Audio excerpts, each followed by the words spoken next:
বাংলাদেশের গণ অভ্যুত্থান এবং দেশের পট পরিবর্তনে দুই বাংলার বিনোদন দুনিয়ায় কতটা প্রভাব ফেলতে চলেছে। বাংলাদেশের বর্তমান রাজনৈতিক পরিস্থিতি নিয়ে পর্যালোচনার পাশাপাশি এদিক থেকে একেবারে মুখ ঘুরিয়ে থাকতে পারছেন না সিনেপ্রেমীরা।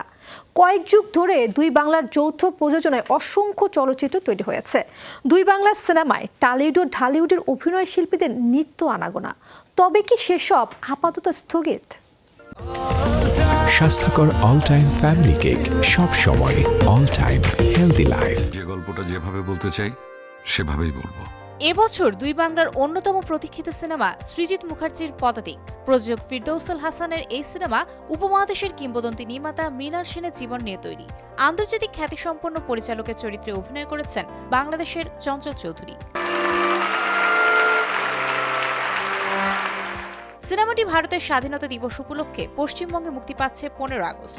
বাংলাদেশে মুক্তি পাওয়ার কথা ছিল পরের দিন 16 আগস্ট। বর্তমানে বাংলাদেশের এমন পরিস্থিতিতে এই সিনেমার মুক্তি কি আদৌ সম্ভব? ঠিক যেটা করতে চাও সেটাই করবে। এ ব্যাপারে সিনেমাটির প্রযোজক ফিরদৌসুল বলেন, এখন বাংলাদেশে সিনেমার মুক্তি সম্ভব নয়। তার কথায় বাংলাদেশের মানুষ এই মুহূর্তে সিনেমা দেখার মানসিকতায় নেই, তাই ভারতের নির্দিষ্ট দিনে সিনেমাটি মুক্তি পাবে।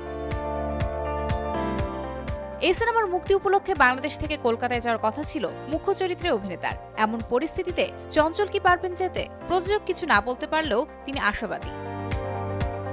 ফিরদৌসুলের আরও একটি সিনেমা চালচিত্র আসছে পূজায় মুক্তি পেতে পারে।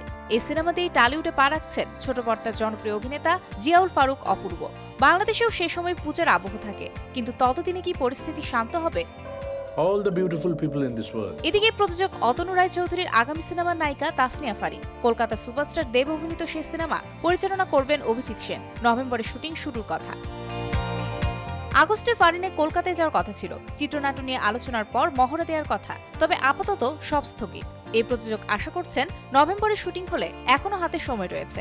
যদিও এখন পরিস্থিতি শান্ত, তাই শিগগিরই দুই বাংলার সিনেপাড়া আবারও কর্মচঞ্চল হয়ে পড়বে। ফিরে আসবে তারকাদের ব্যস্ততা, এমনটাই আশা সিনে সংশ্লিষ্টদের। Mario Sen, showbiz tonight.